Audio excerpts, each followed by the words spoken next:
நண்பர்களே, குரூப் 1 தேர்வில் கேட்கப்பட்ட திட்டங்களும் அதனுடன் தொடர்புடைய பயனாளிகளும். கலைஞர் மகளிர் உரிமை திட்டம். இது பார்த்தீங்கன்னாக்கா பெண் குடும்பத் தலைவர்களுக்கு மாதந்தோறும் 1000 ரூபாய் வழங்கும் திட்டமாகும். இது எப்போ ஆரம்பித்தாங்கனாக்கா 15 செப்டம்பர் 2023 ஆரம்பித்தாங்க.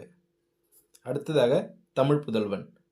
தமிழ் புதல்வன் திட்டம் பார்த்தீங்கன்னாக்கா 6 முதல் 12 வகுப்பு வரை அரசு பள்ளி இல்லைனா அரசு உதவி பெறும் பள்ளிகளில் படித்த மாணவர்கள் உயர்கல்வி படிப்பதற்கு காலேஜ் ஸ்டடீஸ் பார்த்தீங்கன்னாக்கா மாதம் 1000 ரூபாய் வழங்கும் திட்டம் தான் தமிழ் புதல்வன். இது எப்போ ஆரம்பித்தானாக்கா 9 ஆகஸ்ட் 2024 ஆரம்பித்தாங்க. அடுத்ததாக விடியல் பயணம். பெண்களுக்கான இலவச அரசு பேருந்து பயணம் தான் விடியல் பயணம்.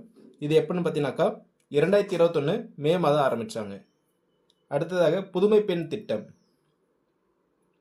இது பார்த்தீங்கன்னாக்கா 6 முதல் 12 வகுப்பு வரை அரசு பள்ளிகளில் படித்த பெண் கல்லூரி மாணவர்களுக்கு மாதந்தோறும் 1000 ரூபாய் வழங்கும் திட்டம்.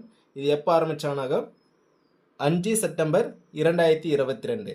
அப்போனா சரியான விடை ஆப்ஷன் ஏ 3412.